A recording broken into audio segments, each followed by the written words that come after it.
You're listening to Canada Reads American Style, the only podcast by two librarians from Michigan who love Canada Reads and Canadian literature. Welcome our hosts, tech guru, baker, and historical romance reader Shauna, and content provider, dog lover, and nonfiction and realistic fiction reader Rebecca. Hello and welcome to Canada Reads American Style. I'm Shauna. I am Rebecca, and I'm really excited to let everyone know that we have Tara from Ontario again with us today. So Tara will be joining us on our topic, which Shauna will tell us all about. The Read Native 2021 challenge is halfway done as of June. This is so fabulous and wonderful, and I have to say, Rebecca and I are not halfway done, though. No. So today we're going to be talking about some of the books that we have read for the challenge, and Tara is joining us with the challenge, so we wanted to get to see what she was reading, and we will go from there. So I read Strangers by David A. Robertson, who is an Indigenous author from Canada, and he wrote the Reckoner series. And the first book of that series is called Strangers. I thoroughly enjoyed this book until I found out that there was like a pandemic type situation in there. And I was like, ooh, I am not ready to read about the pandemic. Simply just because they had to do everything that we did in regards to staying home and masking up and staying away from one another. Although that does not stop the main character from going about his business and getting things done. So this is a young adult novel, and I decided to tick that box off my categories of young adult book by a Native author with this. And it was really great because I enjoyed the mystery behind it. It was really well written because it kept me guessing and wondering where in the world this was going. The trickster in this book was in the form of a coyote, and he was able to shape-shift in between different types of human characters. There was a ghost in there, and a real sense of community in regards to what happens to the main character when he has to return back to his home in Wounded Sky. It's really beautiful in the descriptions of the Aurora Borealis and the placement of the mystery with different people dying off. And I think one of the things that really made me like take a step back from this book was the fact that the people who were getting killed were friends of the main character. So at one point I was like, is just everybody that is close to this person going to die? But he ends up saving them, and there is there's two more books in the series, so it kind of leaves off at a little bit of a cliffhanger, but also kind of like ties a few loose ends up that are not going to continue on. Did you say this was a series, or you're saying this is a standalone?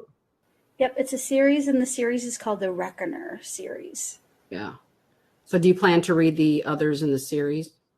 Did you like it enough to continue to read the series? I'm curious.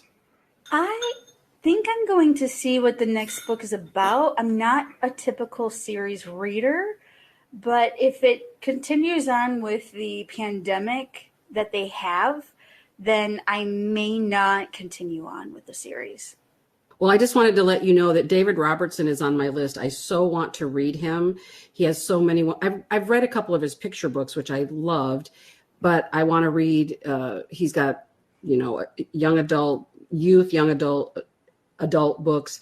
I just want to read more of him because I think he's fabulous. And I have to say, I'm hoping that someday we can get him to chat with us on our podcast. I was very impressed with his writing. How about you, Tara? What books are you reading, and have you put them in categories yet? Or how are you liking the challenge so far? I am enjoying the challenge. So I am taking it from the perspective, or I'm looking at it as either Native American or Indigenous writers, so Canadian and American. I read a lot of Indigenous Canadian authors. So I'm hoping that I'm also going to introduce myself to some new Native American authors. Having said that, most of the books I've read, so I've read 3 so far, and they all are Canadian authors. Although my 4th book that I'm working on now is an American. So I have started putting them into categories. And the first book it's funny that you should mention David Alexander Robertson, because I read a graphic novel by him. So I read first Sugar Falls, a graphic novel by him, and it's about a woman's experience at residential school. And it's a beautiful book. It puts the story of residential schools. It's very, I'm going to say simply, but that not in a negative way, in just that I find it makes it approachable to anyone who does not know the story of residential schools. So it would be a great book for children or young adults, but I think almost anyone who just wanted to start learning about the residential school experience. So I really enjoyed that one by him. And like Rebecca, I am going to read more of his work. The second book I read was a book of poetry by an Indigenous author, and this was Thomas King's 77 Fragments of a Familiar Ruin. And I love Thomas King. I've read a lot of his work. This is his first, I think this is actually his first book of poetry. Came out last year, I believe. I am not a poetry person generally. Like I have trouble with it. Sometimes I get frustrated when I feel like I don't understand it all. But I am challenging myself this year to read more poetry. And I found his poems to be very accessible and humorous at the same time that he brings up contemporary issues, but in a really approachable way. So would somebody like myself, who I've told people many times before that I'm not a big poetry reader because I often don't get it, would I be able to get it if I read it? Oh yeah, I think so, because that's how I feel, Rebecca, because they're nice. So there are 77 poems and most of them are fairly short. And like the 45th poem, so he has them all numbered. The 45th poem is just go back and read the first 44 fragments again. I'll wait. That's it. And because I love him so much, I'm like, I'm going to go back. So I went back to the beginning of the book and I read the first 44 poems again, because I'm like, if he's telling me to do this, I'm going to do it. That's awesome. I love that. Yeah. So I really enjoyed it. The third book that I have, let me look through, was a fiction book by an Indigenous author. And this is 5 Little Indians by Michelle Good, which I think, did you discuss it, Rebecca, no, maybe that I'm thinking of a different book. Anyways, this is also about the residential school experience and the impact it has on those children, on their lives when they become adults. It's a beautiful book. It's difficult to read. The first, I'd say 5 chapters, I wasn't sure if I was going to be able to read. Well, that's not true. I knew I was going to finish it because the writing was so good, but I was thinking I would have to have a really light, fluffy book to read along with it at the same time. But once I got past those first few chapters and the characters, she really builds them. The characters are amazing. And to follow them through their life, it's wonderful. It was heartbreaking at times, but hopeful. And I loved the book. It was great. Yeah, that's the one that I think I asked. I think you were the one that told me about it and said that it could be, because what category did you put that under? I put it just under fiction book by an Indigenous author, but it could go under, I think, so many. And what's the one you said you're going to be reading next, I think? I am currently reading, I actually started this one, I think, back in December, and it is Braiding Sweetgrass by Robin Wall Kimmerer. And she is a scientist and a professor and a member of the Potawatomi Nation. So where is she a professor of environmental biology? Oh, at SUNY, right? Which is in New York, I believe. Yeah. So it is, and the subtitle of the book, Indigenous Wisdom, Scientific Knowledge, and the Teachings of Plants. And it is fabulous. I started it in December, but I just read it in little chunks, like an essay at a time, as little tasters in between other books, because I'm enjoying it so much. I want it to last as long as it can. That's really amazing, because you mentioned that one to us, and it's on my list as well. It sounds fantastic. And so it seems like it's the kind of book that you could put down for a bit, come back to it. You, in other words, you don't have to sit and read it kind of straight through necessarily. Yes. Yeah. Like each essay is its own contained little essay about either a plant or a season. And she works in, I love the science. I love botany. So she works in all, of course, lots of botany and explains stuff to you, but then also how it goes back to Indigenous wisdom and her life and raising children and even her teaching, because sometimes it will be a story about her taking her students out on a field trip. It's wonderful. Like, it's the first essay that I read. Oh, it's called Sky Woman Falling. So it's the legend of Sky Woman. And when I read it, I'm like, these are the words that I always wanted, but didn't know that I wanted them until I read them. Does that make sense? The story that I've always wanted. And there it was. Wow, that's really beautiful. Yeah. Yeah, it's definitely on my list. Shauna, does that sound like something you would read, or how do you feel about that one? I could be coerced into reading. Well, we're not here to coerce you into reading, but I just wondered if that sounded of interest to you, because I'm normally not somebody who reads that type of book, but when Tara was talking about it before to us, I just thought it sounded so incredible, and I did put it on my list. So, yeah. So I'm going to read Trickster Drift by Eden Robinson next. And it's book 2 of the Seven of Us Trickster series, which we read for Canada Reads one year. And that's actually my copy. I gave it to Shauna because when I bought the first book, it was before we knew it was going to be on Canada Reads. I bought the first book, and at the bookstore, this is the one I go to in Sarnia, Ontario. And the woman said, I was looking for recommendations, and she said, oh, this, is really, really good. And Son of a Trickster. And then she said, oh, and the sequel's out, but the third one's not out yet. I said, okay. So I bought both. But as we all know, for some bizarre reason that I have not been able to figure out, that book just did not grab me. And so I went ahead and gave my copy of the second book in the series to Shauna. And I'm sure she'll enjoy it, because what I'm hearing from people, because Tara, I think did you read the whole series? I did, yes.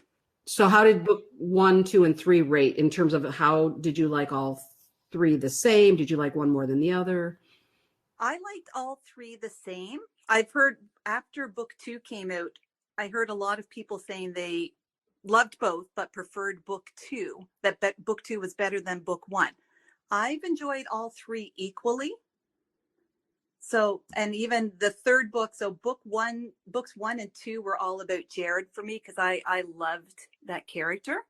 I found book 3 became all about the women in his life that were always there, but book 3 was when I found they really just took over and took charge. Oh, well, that's interesting. Oh, that's very interesting. Thanks for sharing that. Yeah. You're welcome. Well, the things I've read, I'm really, as I talked before, I'm really specifically trying to read Native Americans, because that's a genre of books that I just haven't really done. And when we started doing the Canada Reads project, I've read so many Canadian or Indigenous people in writers in Canada. And so now I thought, with this challenge, gives me an opportunity to really focus on Native Americans. So that's really, even though the books that Tara mentioned, I am planning to read all those books, I am going to stick to Native Americans for my challenge this year. But I only read 2 books, honestly, this time around since the last podcast, but I put this category under book about a Native holiday or tradition. And the reason I did it is because I wasn't really sure. When I was researching, I was like, I don't know. What do you mean a Native holiday.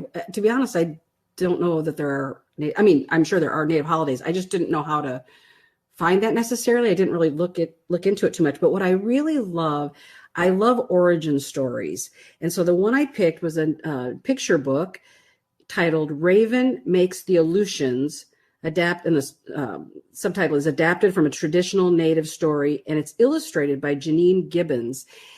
Because first of all, I've loved Alaska since I was a kid, and I did get to go. I went in the winter time years ago because I've just always been in love with Alaska, and I love Indigenous art.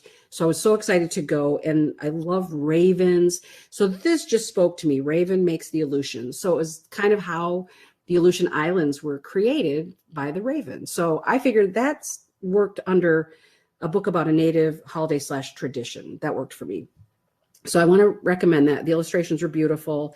It's really, really simple. There's not a lot of text or anything, but I just thought it was beautiful. And like I said, that's kind of my story. I love those origin stories.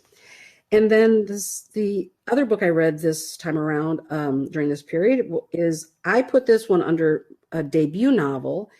It is There by Tommy Orange, which I know that Tara read, because when I mentioned it, or I asked her about something and she said she had read the book, and then I thought, oh, how funny, I'm reading it right now. And what's interesting about it, the thing that I loved most is that I loved that it was set in Oakland, California, because I used to live in the Bay Area. And it just felt like reading. I mean, I was there for 20 years or 30 years. So it was sort of like being back home a little bit. And so I love that it was set in Oakland, and I love that it was about urban Native Americans, which, according to the author, that's not necessarily the way most non-Indigenous Americans think of Native Americans, right? Is living kind of in urban areas. But then there was that whole movement, I think it was in the 50s, to push Native Americans off reservations and into urban places. So there's a lot of that history that I want to read more about, which I'm really fascinated by. But as far as the book goes, it was a little bit odd for me because there were so many characters, and it had a key in the front where it would tell you who the character was and a little bit about them. But for some reason, as I was reading it, I kept forgetting their backstory. So it took me a little bit longer to read to try to commit that to memory. And I wasn't really sure why. I was kind of struggling with the book. And then at the back of the book, there are questions for the author. And one of the things and I also wasn't sure that I understood the story sort of by the end, like the purpose of it. And he really said in the author interview at the back, it wasn't really meant to be like, to have a sort of I don't want to say a purpose, but it wasn't supposed to be this neatly tied up story. And that he did introduce a lot of characters, and sometimes a character would appear only one time and you didn't really know about them, and they were there and then they were gone. So it was a really interesting style of writing, and it was a purposeful way to write for him. So I thought that was fascinating, and it'll be interesting, since this is a debut novel, to see if he continues to write in this style or if he, modifies it in his future writings. So, Tara, what did you think of the book? I really enjoyed it. The different points of view, like how he would go from one chapter would be first person, another chapter would be third person narrative. I tried to look for a pattern or a meaning to it. I couldn't find it. And so I accepted it, and I just kind of went on, but I really enjoyed it for the same reason, in that it was an urban experience and also a Native American urban experience, which I'm not familiar with. Like, I just haven't heard that story. Yeah. And thank you for bringing that up about the first person, third person, and how it kind of would change. And I think even if one person's story was in first person, then you might pick them up again in a later chapter than it was in third person. And I appreciate that you said you were able to sort of just go with that flow. And for me, I'm not that bright. So it took me, I didn't really get that was what it was doing. Every once in a while I would say, oh, wait, this is in first person, but I didn't really go back and look. Also I was reading it as an ebook, and it's not as easy for me in ebook to kind of go back and forth and back and forth. So I struggled more with it. I still really like the story, but I wish I had I think I wish I were a better reader to be able to just go with the flow when it's not something that I'm used to. So I appreciate that you had made that comment. I need to be a little bit better in that way. So, and then the book I'm going to read next, I just got it yesterday, and I believe I'm pronouncing it correctly, but it is called Elatsoe, and it's by Darcie Little Badger with illustrations by Rovina Kai, maybe. And it's a young adult, I think it's young adult, actually, Rochester Hills Public Library. I don't know how they cataloged it, but anyway. And and I'm putting it under the category of sci-fi fantasy, which I'm not a huge fan of. However, when I saw this one, it has dogs in it and like kind of it's like kind of a murder mystery, but it has dogs in it. And so I thought, oh, this sounds really fascinating. And it got, I think it's an award winner, but I meant to look that up and I forgot. But I know this book is on a lot of lists for, books for young adults. And so I'm really excited about reading that one next. Yeah, so that's what I've done so far. And by the way, Shauna, when you said we're not halfway through, I actually think I am more than halfway through. Because I've done a lot of the other parts of the challenge where, like read an article, listen to a storyteller, blah, blah, blah. So I think I am more than halfway through. Shh, don't tell me that. I only got like 3 things on here. I know, that's why I'm applying pressure so that because we did say in the last podcast that, we don't think there's going to be a problem if we decide to make this a Read Native 21-22 challenge, but I'm going to try really hard to complete it this year because I've already thought about what I want my challenge for 22 to be, but I'm really enjoying this because it just is opening up a new world of literature that had not really, sadly considered, and I'm very excited about it. One other thing I wanted to mention is that June is National Indigenous History Month in Canada, and CBC, today I checked my email and I received an email that lists 21 books for kids and young adults to read for National Indigenous History Month. So please take a look at it. And I do believe David A. Robertson is on that list, but some of the books look fantastic and I'm already going to add them to my list to read. So do take a minute and read through those options. And also we will be putting in the titles and this link in the notes for the podcast, so that everything that we've mentioned today, you will have, in case you aren't familiar with the title or the author's name or something, we're going to put all of that in the notes. Awesome. Thanks so much for joining us today, Tara, because we know that sometimes it could be a little boring just listening to Rebecca and I. Thanks for having me. I enjoyed it. And we can't wait to hear more about all of the books that we're continuing to read for the Read Native 2021 challenge.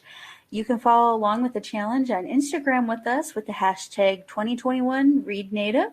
And you can feel free to give us a shout out too, because we are really rooting for this to keep on going.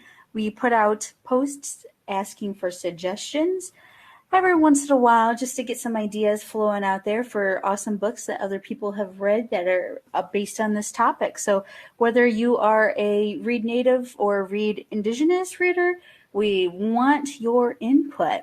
So go ahead and follow us on Instagram, follow our podcast, and we also have our YouTube channel. And with that, don't forget to tell all your friends about Canada Reads American Style. Goodbye.